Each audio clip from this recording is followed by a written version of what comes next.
Welcome to the Startup Grind. Our guest today is a man who has started a successful company in insurance. The company is called African Reinsurance. He's been in the Forbes, been featured in the Forbes Magazine. He's a brilliant entrepreneur that has done amazing things. He sits on boards of many companies, and he's going to share that, the companies that he sits on the board of in Zambia and South Africa. Ladies and gentlemen, let's make a warm, big round of applause and welcome to Maybin Madiba Mudenda. How are you doing? I'm fine. How are you doing? Great, great. And welcome to Startup Grind. Thank you. Great. And at Startup Grind, we really just start from the beginning, asking you about your background. Tell us your story. Where did you grow up? Well, I'm Zambian. Born in Lusaka, UTH, 1974. In January on the 13th. Okay. Born from a Tonga father, who's late, but a Rosie mother. Her name's Noria, another name. Noria. Yeah, Noria, yeah. And she's been a blessing. And I went to Jacaranda School, primary. Yeah, in Lusaka. In Lusaka. Went to Leopard City Secondary School, secondary. I did a few computer lessons, bite-sized computers in the old days. Yeah. Let me just confirm. Can you hear us okay at the back? No. No. Okay. Maybe use this mic, and I'll use this one. Okay. Yes, that was in the old days. Then after that, I started work actually very early. I worked for Oxfam. Okay. And with my luck, I was logistics manager for Oxfam, which was the humanitarian division. And that was the time there was war in Angola. Yeah, and I was in charge of distribution of food to the refugees at the time. And at the same time, Zambia was also facing that food deficit issue. I think there was hunger in Western Province. So at the same time, we started working with DMMU, which is the Office of the Vice President Relief. They're still struggling to hear you at the back. So you move the mic closer to your mouth. Okay. I'm not used to it. Relief program in Western Province.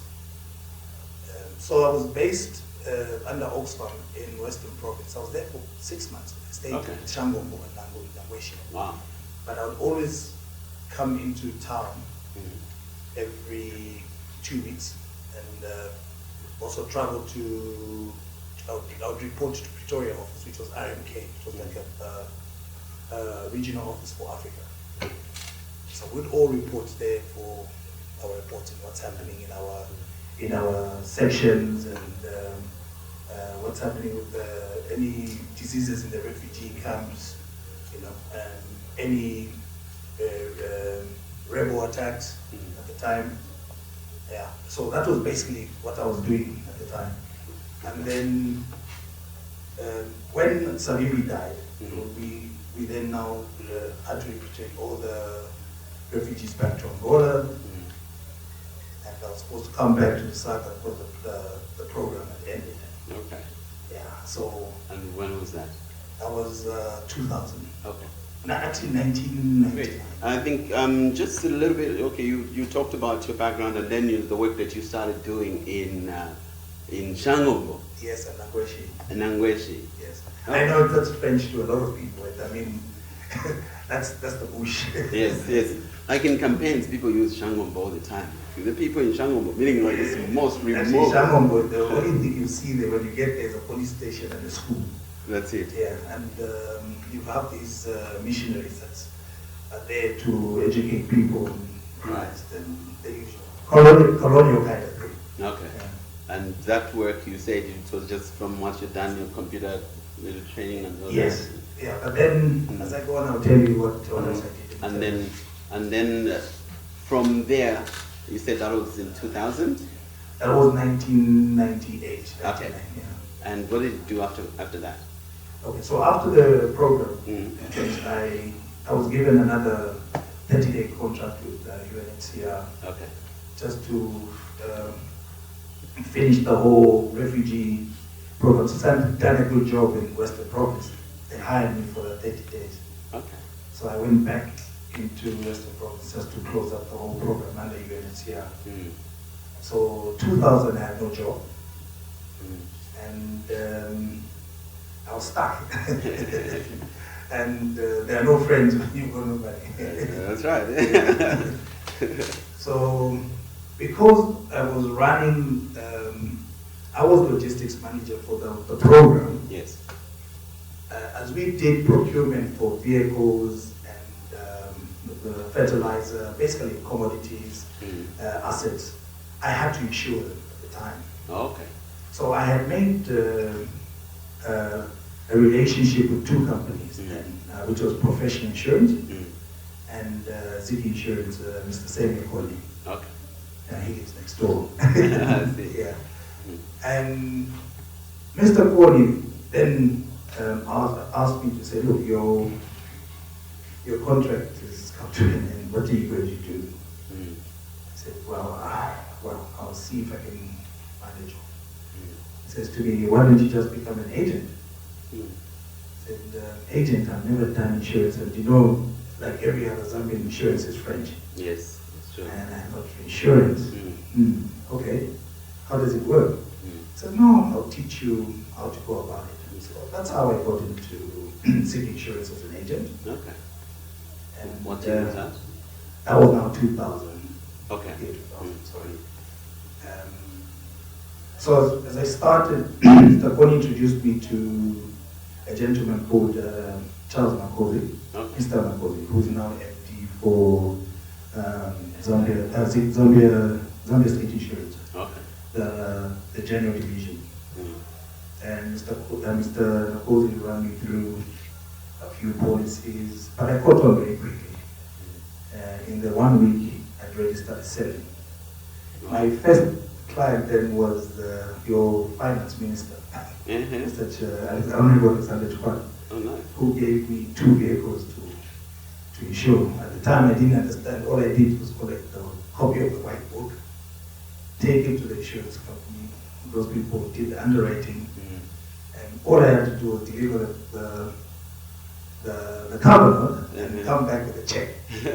I mean, that check, I knew that was my commission. And that was what was critical Yeah, at the time. that was critical. So I said, oh, so that's how it works. I went to all my friends who had vehicles and everybody that I knew with vehicles, and everybody gave me the business because they knew, oh, maybe, okay, fine, let's give him the business. And it's amazing. Like I've said before, my first commission that time was 10,000 kwacha, which was 10 million kwacha at the time. Oh, wow. Wow. Then I said, okay, If I've been in the wrong business all this time. So from there, Mr. Poli says, you know, we might need to give you some education on insurance, and that's how I ended up at the Zambia Insurance Business College. Okay. Did my agency course from there, and I was one of the first agents in Zambia to get a certificate of competence in insurance from the British. What they call it, Lloyd's British, whatever. I don't need to read that. Yeah. So from there, my agency was growing and growing. Then I got to meet a friend who I hadn't seen in a long time, an Italian gentleman called Maybin Mudenda, whose his sister had been working and doing contracts with Glencoe. And that's where it all started happening. And she was moving copper from Colets in Congo into Durban, but she was doing huge amounts of tonnages. You were talking 10 to 20,000 tons of copper, rail and road. And that's how she said, look, I'll give you all the insurances. So as an agent, she gave me that insurance, and I was taking that insurance to Takoni. So I won't talk about numbers now. But that's where it all started from. Wow. And then I think at the time, I was moved to the corporate world. Mr. Kony realized that I was one person who was good at talking to people, so he said, well, I've got a corporate world branch and I don't really like, my manager there is not really up to date, and I don't like the way he does his marketing. Can you stay on the corporate world? I said, look, I've never been to the corporate world, but I think I can go and see what I can do. I took the risk to go to the corporate world as an agent. They were not paying me a salary. I had to make my own money. The first 2 months I lived with a cousin of mine, Phiri, who was for ZRA, and she was customs with ZRA. She had a flat in Kitui. So I stayed with her for that, I think 1 year first, until I got myself. And I met all you can talk about all the Jerabos. I educated the Jerabos insurance, though they never used to claim. They would always pay me premiums, but they would never claim, you know. Yeah. Sometimes I had to go and force them, look, can you claim? Shashan boy. You know what I mean? Yeah, but I took insurance to another level on the corporate world. I must say, I educated a lot of guys who never knew what insurance was, and they started knowing insurance.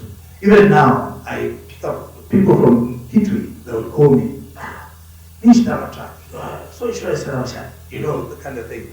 Then I will send one of my guys to go and see those people, take cover. I've got a huge clientele, the corporate world as it is right now. And anyway, so going back to Kitui, I made a lot of friends with Afrikaners as well. And that's how the Madiba name became even more stronger, because all the Afrikaners preferred calling me Madiba. Oh, nice. Yeah, and everywhere I go to, whichever mine I go to, and I wanted business, we'll send someone called Madiba, he'll come and see you. And every time I knock by a door, these Afrikaners will come. If you remember in the early 2000s, we had a lot of South African presence in the mines. And all these guys would just love to see this African Madiba. And it's Zambian Madiba, you know, and I get there and they'll just give me the business. And it moved from there. So basically it was just hard work, take the risk, and I'll make the money. Oh, great. Yeah. Maybe I should change my name to Madiba as well. Yeah, it would happen for you. Great. And when you started the agency, at what point did you register the company? Okay. Did you just start out by registering? What it was before, Pension Insurance Authority, we were allowed to have agencies as individuals. Okay. Because you were tied to one insurance company. Then later, I think they realized that we need to empower these people. So they brought up a law to say that all agents need to register as a company. You can't come in as an individual. So that's how we started. And that was about 4 years later. Okay. Yeah, and at the time, I'd already moved to what was Campmont Insurance. Campmont Insurance then was, that was now 2008. Maybe my wife will help me. 2008? Yeah, about the time. And Campmont was a 1 billion kwacha company at the time. Yeah, it was one of the smallest insurance companies. Again, I took a risk to go to the smallest insurance company. And there I worked very well with a gentleman called Stephen Chikogore, Zimbabwe. I must say that, I'm not dissing the Zambians, but I must say that Zimbabweans are very hardworking. I worked with them, they're focused, and they want to get something, they go for it. And I worked with Stephen, and we grew Campmont in 1 year to a 3 billion now. Wow.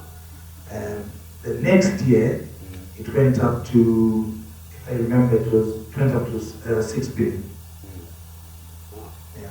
And the shareholders then, which was Tom Bryan, Paul Kett, that owned Cameron Bank, which is Capricorn Investment, decided, okay, now they've made their money, they needed to sell. So that's how the private sale took place for Cabinet, which then they had to they wanted to change it into a Zimbabwean sort of, but then because of the Zambian law, we just had to rebrand it completely. So that's what is Diamond Insurance now. Okay, yeah, I see. So basically, Diamond Insurance is also my baby. Oh, really? Yeah. So me and Stephen moved Diamond Insurance into Diamond Insurance, and while I was at Diamond, I decided, okay, I think it's time. I've got a certain portfolio. I won't say figures. A certain portfolio, but I think I can do my own insurance company. Great, and that's when you started African Grade. Yes. Okay, when was that? And again, how did you know that this is the time? It's all to do with your clientele base, really, and your clients. And in that time, I was confident that my clients had moved with me from Ziggy, Paramount, Diamond, and all of them were very loyal to me. And I spoke to some of them, and the big ones, and I said, look, I'm thinking of doing this. And they said, look, we'll support you. And that's how I spoke to an auntie of mine, and we agreed we could start an insurance company. I spoke to another Italian partner of mine, and the MD for Zambia State now, Charles, who was a partner then. I chatted with him as well. He said, "Oh, look, we can go for it," and we raised the money, which was the capital. We raised it in 3-4 months. We applied for the license. We got the license in January 2012. Wow. And for people to have decided to go with you, to follow you, they must have trusted you. And what was it that you did or said, or what is it about you that made the clients follow you wherever you went? I think on the Zambian market, I've always been known to be the insurance salesman. So they knew that I had a good clientele base. So obviously they knew if we started something, and obviously in our meetings I showed them numbers to say, this is my clientele base as we stand. And with what you people bring in, and with what the public will also come in and so, we'll go and try and build our numbers to get to us where we are. I see. I see that coming up a lot, like in a lot of the interviews we have. I think you've said it differently, where you had the clientele base and you went to the financial and other partners and look what I've done and look at what I can do. If you give me money, we can do more, as opposed to, I've got an idea, give me money. Basically, my clientele base was my capital to start with, and I told them, look, I've got the clientele base, which is the capital really, because every investor will want to see numbers, and for them, the first quarter we started, I'll tell you, which actually even shocked the authorities. The first quarter we started, we hit 5 million. The first quarter of premiums. This is January to. It's rebased.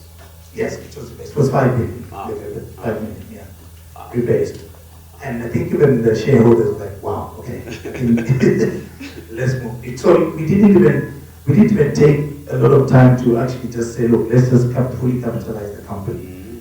And as of 2013, we were the only insurance company that were fully paid up at 3 billion. Wow. That's incredible. And what did you, now on the client side, what was it that made them follow you from company to company? Good service. Okay, and how would you describe good service? Make sure their claims are paid. That's all insurance. Sure, so the claims are paid, and when they want something done, it's done. Even if it has to be done in 2 minutes, it's done. Okay. And what would you advise somebody who says, look, Zambians don't support and they don't Zambia don't support who? Yes, they don't support you if you're doing a business or you're selling something. Is that, do you agree with that or you don't? Well, I think I hope and I think the new generation will stay away from that. Mm. Yeah, I think from what I learned when I started, then we used to work with a lot of old school that came from Zambia State. And yes, they never supported another Zambian. It had to be someone with a white skin or a foreigner. But slowly it's changing really now. I think we're beginning to support each other. I would want to encourage everybody that we need to work together and build Zambia, because we are the ones coming in now. Oh, that's brilliant. And you were in Forbes Magazine. Tell us about that. Yeah. We don't get a lot of Forbes people here in Zambia. Well, Forbes, yeah, I know. Forbes Magazine is basically, for me, it's just an encouragement to makes you work harder. And from the time the article came out in the Forbes, I've tried to work harder. New projects have come up. Looking at 2-3 other projects, and they gave me a target, mind you. They said 2019. You're sounding a little modest, so you like we're missing all the details. Yeah. If it's in Forbes, it's public news, isn't it? Yes. So for the sake of those people that didn't read the article, you can just say what it was, and then. Well, Forbes were basically talking about my achievements, and there's something that I wanted to talk about. Forbes and BBC have been about the CDs. they talk about me starting off from CDs. And, yes. You know, the CDs was actually at school. You know, we used to sell the CDs to make pocket money, and but they always. I mean, I talked about it, and. It sounded very interesting that start something, an insurance company from selling CDs. And you started out as an agent as well. Yes, that's where the insurance company came out from the agency. I think the CDs basically were just financial discipline to get into, the agency, and then also starting up an insurance company. Okay. And what would you say about? I've heard something else, that there are a lot of Zambians who could be on the Forbes list, but they're afraid that if they say, if they get onto the Forbes list, then the revenue authority will come down on them, and all the authorities. But I think the revenue authority will come on to you if you're dodging something. Really. I don't dodge anything. I think African pays all its taxes, so why would I want to dodge it? Yeah. Unless you're doing something wrong, then you'll be scared of the likes of police, revenue authority, DEC. But otherwise, no. Why would you be scared of the authority? I think another interesting thing about you is that you've, like what you just said now, you've started the company and there's nothing that you're dodging and nothing to be afraid of. Meaning, I was at one place where, at a certain discussion where people are saying it's not possible in Zambia to grow a business clean. Like all the time we need to. What's your take on that? African Grey is going clean, and I'll even talk about my. I don't know what I should call him, my uncle, but he's been a mentor to me, Mr. School, on Madison Clean. Yes. And it's not everybody that has to do dodgy deals to grow a company. I don't think so, no. Okay, I think that's encouraging, because I also know people companies that are clean. Yeah, I think people that want to grow their companies, people that grow their companies in a dodgy way, really, it's wanting to get there very quickly, and you want to show that you're there. So you end up doing the wrong thing. Which still catch up with you later. Yeah. Okay. It always catches up with you. Okay. And you started out just getting paid commissions, and I see I think there's a Facebook page where people are looking for jobs, and it's got over 30,000 people, and almost all of them hate commission type work. So they're doing nothing but don't want to Yeah, that's crazy. I would say that culture really, I think it comes from our parents, their generation. You know, the British have this thing of white collar jobs. Americans are different. Americans, I'll use the word hustle. But the British had that white collar job. And I think with our parents, because of being colonized by British, there was always that thing of when you leave school, you tell your parents how to start a business. They tell you need to go and find a job and you'll be a manager one day. You know? And from that, you find that most of us will be scared to go out there and work for us because your parents have already put it there that you can't do it. And you will think, okay, if I don't get a salary, I won't survive. Okay, and I noticed that in your job you are the CEO, but you're still dedicated. No, I'm not the CEO. Or you're the marketing. I am an executive director. Okay. Who's marketing as well and sales. Okay. I do not have qualifications to be the CEO in the insurance industry. There are certain qualifications that you need to be a CEO in insurance.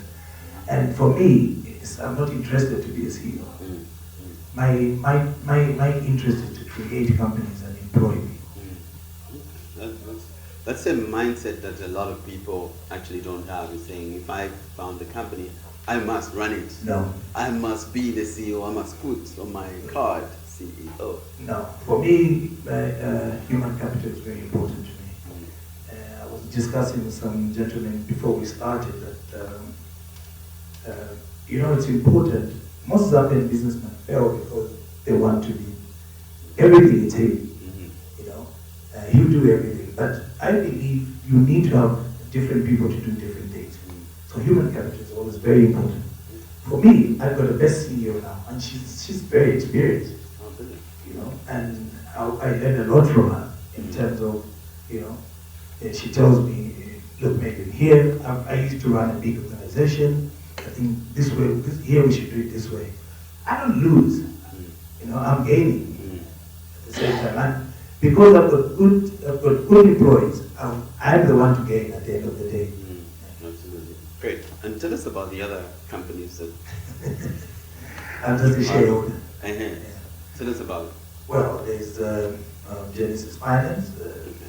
Well, it's running by the CEO there, with all the other managers. It's operating. There's a company that I sit on the board, which belongs to my wife. It's called Season Consult. Okay. Yes. Programmer Resources in South Africa. Which is now being rebranded to Rebrand Private Equity and Rebrand Advisory Services. Advac Management Services, which is now starting up a reinsurance company, third reinsurance company in Zambia. Okay. Yeah. And explain reinsurance for the sake of the people that want to understand reinsurance. Yeah, okay. Reinsurance is the third part of insurance. Insurance, there are levels. There's the broker, actually there's four. There's the agent and broker are basically the same, but the agent is tied up to one insurance company. Broker is not tied up to an insurance company. They can take business to whichever insurance company they are comfortable with, and was giving them a good deal, obviously. They take that to the insurance. Now, the insurance company is the underwriter that now reinsures also with the likes of Lloyd's, Munich Re, Swiss Re. These are reinsurance companies that are placed in Europe and other countries. But in Zambia, I must congratulate Mrs. Lugo. She's done very well. She started Primary Insurance. She's listed it now on the Lusaka Stock Exchange. There's also Zambia Re, which is in Zimbabwe. It's called Zimri. They're the same partners. Those are actually my partners in Genesis Finance. Yes. So those are the two right now, and then we've got one reinsurance broker as well, which is Guardian Re. And tell us a little bit about some of your sort of insurance products or your niche or what you are specialized in. Yeah, we've done a lot of, I think we've done well in agriculture as African grade. Agriculture, I've got a brilliant young man called Ray. He's on top of the game. As I speak to you now, he's in the field. He's been out for 2 weeks. And anybody familiar with agriculture insurance? And many people are farmers. Tell us about agriculture insurance.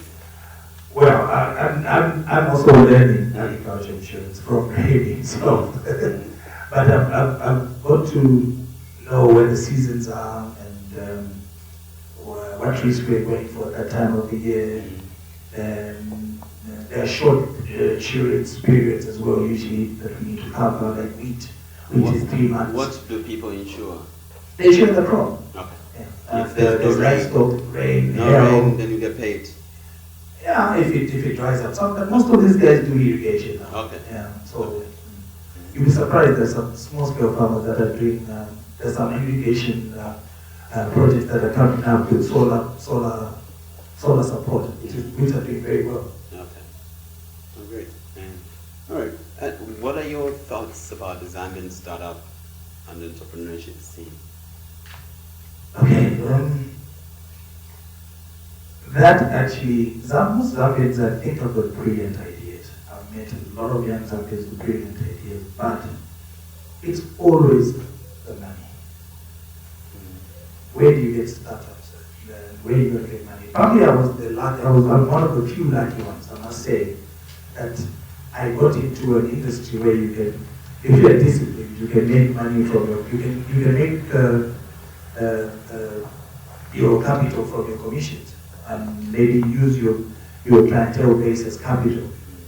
But most of the businesses, it depends. I mean, most of the businesses that people want to do need the actual capital, the money to start. And it's difficult. I mean, I know the banks, the interest rates are high. I mean, they want security, and very few people have security. Even if you have the security, really, you don't want to place it with the bank because you know the bank's idea is just to collect.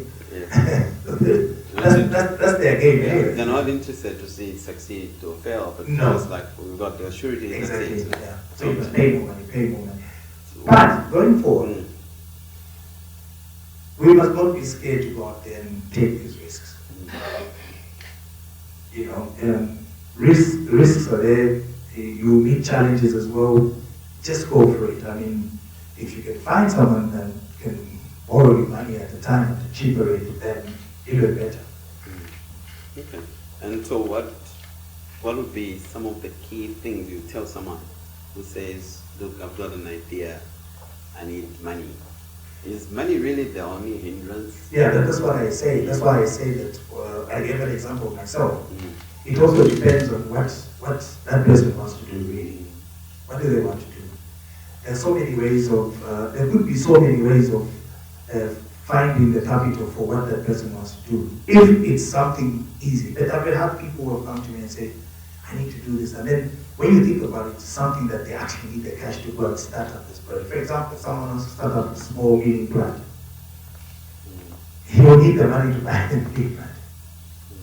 Okay? And when I go to the bank, first thing the bank will say, look, we don't do loans that small. They will refer you to the smaller one. Now, when you get to the smaller part of the division, whatever you call it, where you can get that amount of money, the person tells you are not qualified. You know, he just puts you off completely.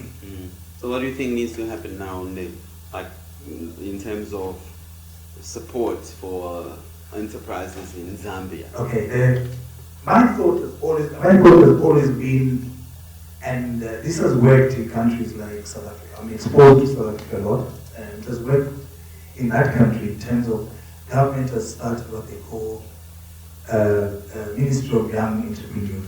Ministry of Small Businesses, let's put it that way. Lindu who heads that ministry. The way it works is that young entrepreneurs who've got projects will go there and present their case, and if it's viable, the government will place their own finance person, and maybe operations to go with it. You could be the CEO. I don't think they even care about that. But just to make sure that their funds are being well used in that actual project that will employ those people. So what will happen is that they avoid doing that because you know the usual African thing: get money, buy a Range Rover, have a second wife, you know. But with those guys, they've been very clever about the way they've done it, and that's why you see they say black empowerment is doing very well. Black empowerment is doing very well because most of those young guys are supported by that ministry. If only we could have people who can talk to government. I stay away from government. For me, I believe I will not make deals with government. I do my own thing. Great. And in closing, what would be any other thing that you think would be valuable to entrepreneurs that are starting out, and anybody who's got a business and wants to grow it to the size that you've run yours? Well, it's focus and hard work. That's what I would say. If you've already started a business, it's focus and hard work. And if you're thinking of starting a business, maybe we could talk later after this. I could probably give you a few names of which people to go and see who are thinking of starting up some small financing, and people who got money to work with other people. Okay. My last question is, you are involved with Rebrand Africa. I think it's international. It's something like that. Rebranding Africa or something like that. Oh, this is the summit, you say? Yes, yes. Rebrand Africa, yes. It's a summit that brings the African billionaires together.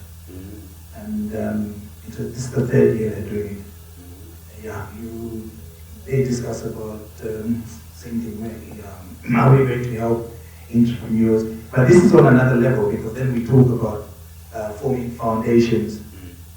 For example, Tony Ameli from Nigeria, UBM, he started a fund that's an African fund that is giving out $100,000 to young entrepreneurs who've got brilliant ideas. They can fund up to $100,000 for those projects. Yeah. Great. Thank you very much. Thank you. If there are any questions from the public, thanks.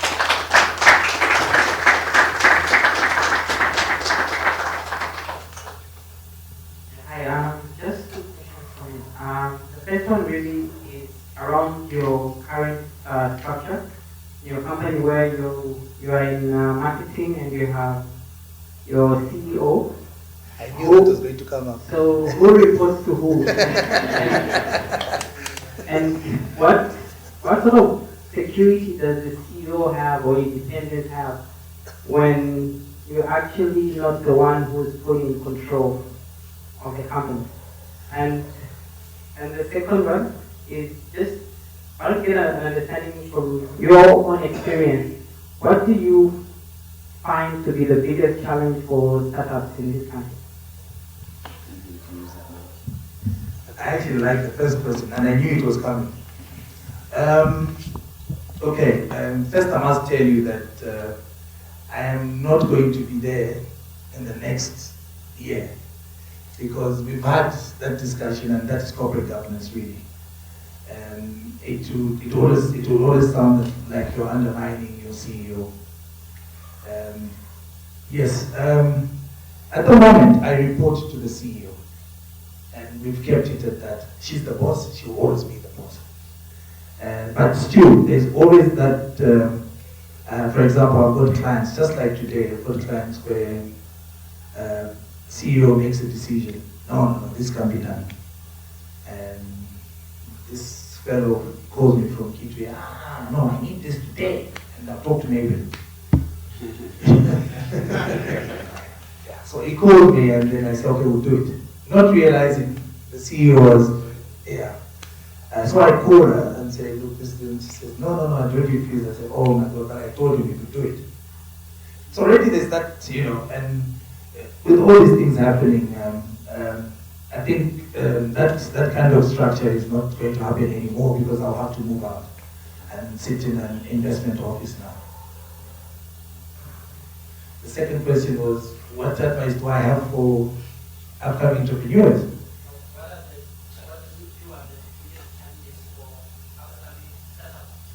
Like I said, startups, it's basically like I was explaining about the young and in the small ministry in South Africa business. You know, it's all about capital, really. But again, the challenge is, you know, you can't have all these brilliant ideas without capital. So at the end of the day, it comes back to no capital, really. That is the biggest challenge in Zambia. And our market is very small, you must understand that. Yeah? Our market is very small. Compared, I've traveled in the last years into different big economies, and then you come back and say, wow, Zambia is very small. And you see big businesses going on, and for them it's easy to get that capital that they need. I mean, for example, in Nigeria, one billionaire can look after 100 entrepreneurs who are coming up. Here we don't even have those kind of billionaires to do. We don't even have a do we have a billionaire? No. No. Yeah. Does that answer your question? Thank you. Any other questions? Good evening. You spoke of capital being the biggest challenge for startups, and you spoke of Nigerians who are giving back. Do you yourself have any plans to give back to startups, for instance? And if so, what are those plans and who applies? If you remember, someone said you started off from commission, and I said I still do commission. And we were talking about Rebrand Africa just now. The idea of Rebrand Africa in small markets like ours, that you get, like the example I gave of Tony, the UBA gentleman. These people come to these countries and they look for people like me that can front their foundations. So I would be probably be your ambassador and talk to these people and say, look, this is the kind of money that our entrepreneurs will need for startups, and then the foundation will be created in Zambia, and then people and small young entrepreneurs will come in and assess those funds from that foundation, and that's what we are trying to do now. Some Zambian businessmen, you give them a bit of money and they buy a Range Rover. Last night I was at a funeral and we had the same kind of discussion, and I mentioned just the same thing that you mentioned, and this guy says, what's wrong with that? Why shouldn't the guy buy a Range Rover? And I asked him why, and this is what he said to me. He said, image is everything. If you go to a business and you're asking them to invest into something and you go on a bicycle and the guy pulls up a Range Rover, who are you going to give your business to? Yes, image is everything, but I don't believe the person you're going to see has to see the car you're driving. I think when you're starting up, guys like me would hide the car that I've owned, you know, and pretend that I came in a Range Rover. You know, and to be honest, I don't understand the logic of that. Because for me, why want to use your capital and then you won't even finish the project, because that money they'll give you is for the total project. So it doesn't make sense why I should go and buy a Range Rover instead of build and work hard for the Range Rover. I've worked very hard for everything that I have. No one has ever given me upfront money to buy anything. I mean, I'll be honest with you, we give advance payment bonds. And the first thing you see when you give that advance payment bond, as you said, is a Range Rover. Yeah. But it's not really necessary. And that's the short-term thinking we were talking about. You know, you want to live for the moment. You forget that you've got children. When you die, those people must take over your businesses. Okay, great. Yeah, I've heard that as well. When we were planning to come back to Zambia a year and a half ago, somebody saying, in Zambia you can't continue driving this Corolla. Nobody will give you business. But I never really, I mean, I still drive a Toyota, but nobody ever gave me business based on my car. And say, let's see your car, then we'll give you business. You get lots of business and people don't even know what to drive. Actually, I don't even think it's true that people look at the car that you drive really know. It's the brains. Yeah. Take over. When you deliver, then Yeah. they give you more You business. deliver, you give you brains. Because it's just you want to show what a Range Rover. You know. For example, I mean, I mixed with a lot of those guys, and I use them to make money. It's true. The guys on the corporate, those Jeroboams, those guys, they can afford to buy those guys. I'll tell you now, those guys. It's not about advance bond. I mean, one invoice for those guys is like $100,000 and $200,000. You buy that car, but don't try and live like them because you know, live to what you can afford, really. Great. I think you had a question. I saw it.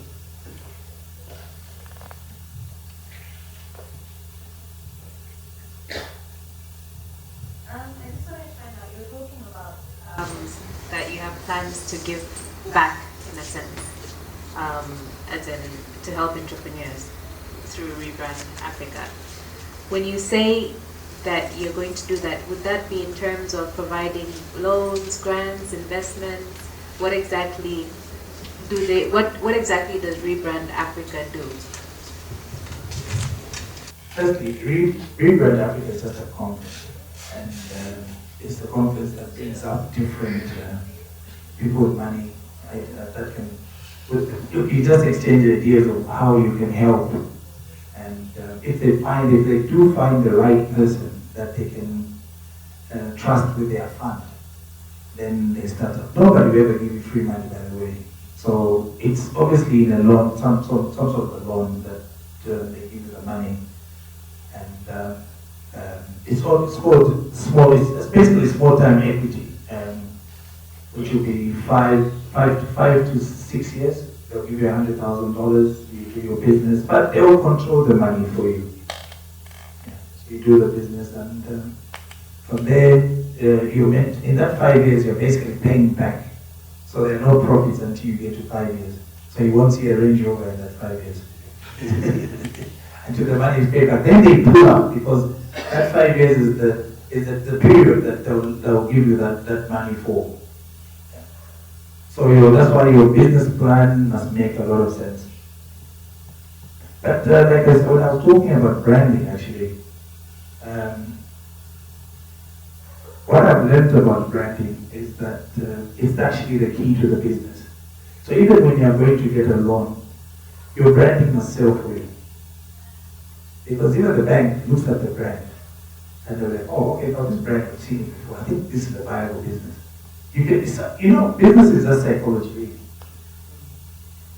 It's a psychology. Your brand can just sell you. And I always emphasize, sell the brand first. I would rather spend more money on the brand, and then I know I'll receive the money. Great.